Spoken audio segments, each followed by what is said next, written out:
Critics rated t.s.m and welcome back to Hango Mogileo. And today we're going to be talking all about 9 things that Koreans hate that foreigners do in Korea. And yes, I've been going because of school and a bunch of scholarship essays. But on to the topic at hand. These are in no particular order. I have 9, like I said, but here's my little list right here. And the last one that really irritates people I'm going to talk about last. Now, this is just from a select group of people, so don't take this as being like your little Bible for things that all Koreans hate, but this is just the things that I was hearing overwhelmingly. Obviously, there are many different things, and some people like things that other people may hate. So the first one we're going to talk about, though, is soju. One of the things that people don't like is the fact that soju is heavily underestimated, and what most people are realize that soju is that the clear alcohol that a lot of Americans hear about when you think about Korean alcohol. Like people think about sake when they think of Japanese alcohol. And when people come, Korea being a society that is heavily centered around drinking, where drinking is just pretty much done in every social occasion, and even getting drunk during the day is, unlike America, that's not acceptable. It is acceptable there. Foreigners go over there, and then soju, which has about 15 to 20% alcohol, people will just start trying to drink as heavily and as much as Koreans do. And one person told me about how they were eating dinner with one of their family members in a pongjang matcha, and the foreigner, he ripped a hole in it, and what ended up happening was knocking the whole tent down. So don't try to drink like a Korean if you're not experienced with that. Don't take soju lightly. Even the flavored ones have about the same amount of alcohol content. If you're going to drink it, you're going to try it, you need to drink it slowly, I've been told. So don't do that. It irritates a lot of people, apparently. One is fighting. And fighting, that happens a lot in Itaewon and sometimes Yongsan. So I've been told that people have broken out fights between foreigners in these areas. And these fights can get so bad, especially in Itaewon, at nighttime, not during the daytime, just at night.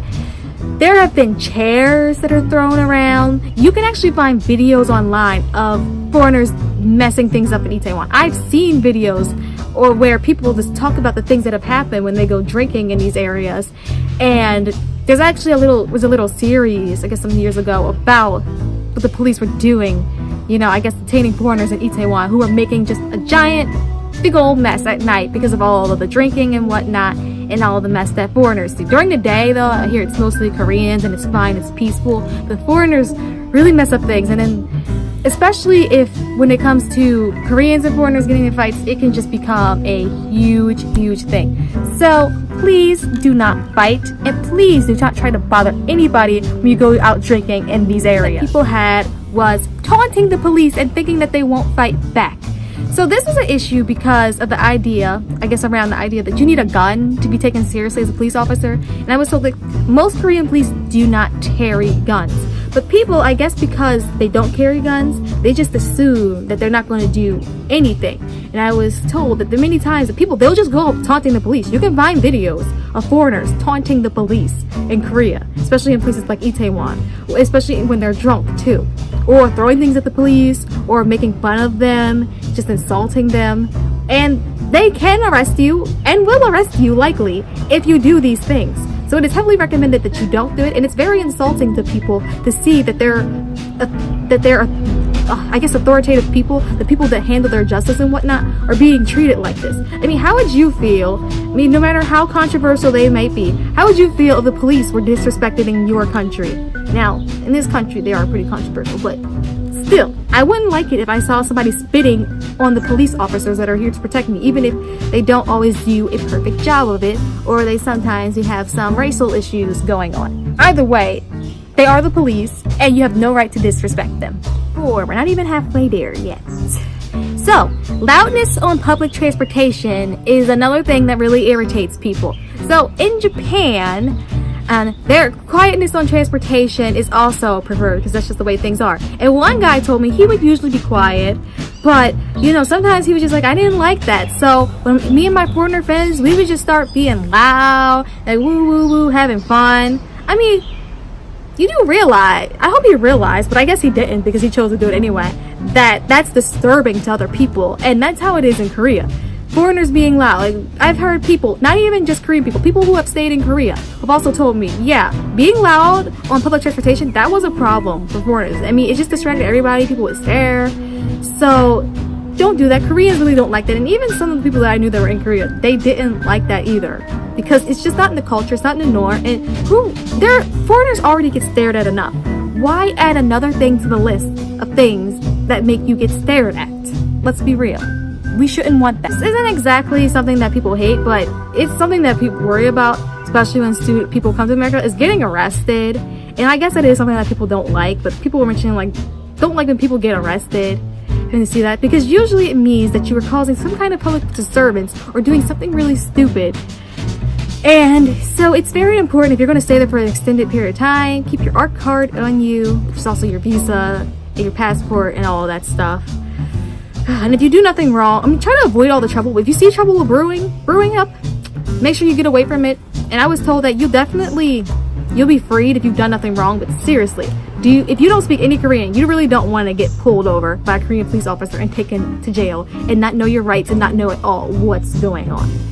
So yeah, that goes along with, I guess, fighting people. Number 6, the Trump complex. So this is basically about Americans bragging about how North and South Korea's relationships are better, or relationship is better, or relations, whatever, because of Donald Trump, because of the whole going to meet Kim Jong-un, among other things. And Koreans don't like that Americans try to take credit for that. I mean, I wouldn't like it either. If say for instance, the North and the South, I mean, I know this is totally different, kind of, but like, say for instance, if somebody came from like the Confederate States and the Union, if somebody came and whatnot and tried to be all, hey, you know, the reason why you guys are together again, like the French decided to do this, is because of the French. And then the French just came over here all the time, their little touristy selves, and just kept saying to us, yeah, you guys are together because of the French. That would be irritating, right? Well, it's irritating to other people when Americans just think that it's because of them that they're the reason why North and South Korea's relationships are getting better. So stop saying that and stop trying to act all high and mighty. I mean, it's annoying and pretty arrogant to some people, as it seems. And even with the Trump complex, people apparently, it goes along with number 7 in some kind of ways. Just switching number 7 and 8, because with number 8, basically I talked about the pulling the I'm American card, and part of the pulling I'm American card with the Trump complex is the fact that people just pull out licenses, among other things, I was told, and people just try to wave it around saying, oh, I'm American. And it's just really rude and disrespectful, and just don't do that. Please don't do that. I mean, no one really cares that you're an American. And these days, I've been told that Americans are becoming less and less favorable to some degree because of all the irritating things going on in our government, among other things, and the way that Americans tend to act. Now, we know it's not all Americans. This is about things that foreigners do, because foreigners doesn't just include Americans doing stupid stuff. We know that people from England and Australia and other places in Europe, Germany and whatnot, they'll do stupid stuff too. But, you know, the people who are talking to me, they kind of base some of it on American things because of the fact that, you know, I live in the United States. What was 7 and is now 8 is expecting free things. So, a lot of people on YouTube have talked about how in Korea you can get things for free just by being a foreigner. That has led some people apparently to do things like jump the subway, or just not pay the fare in the subway, and also not pay fares on buses, because you know, when you go in, you tap, and then you leave and you tap again. But that's not okay. So even if you do get free things in America, not everything is free. And the fact that I've been hearing about people talking about Americans just expecting to get things for free, or foreigners rather, not just Americans, foreigners in general expecting to get free things just because they're foreigners, that's not okay. No, you don't just get free things, okay? Things cost money. If it costs that person money, it costs you money, okay? So stop thinking that you can just get things for free, apparently, because apparently that's the issue. And I guess maybe on YouTube, people, stop just saying that you get stuff for free, okay? This one is assuming everybody speaks English. We're English speakers specifically, obviously.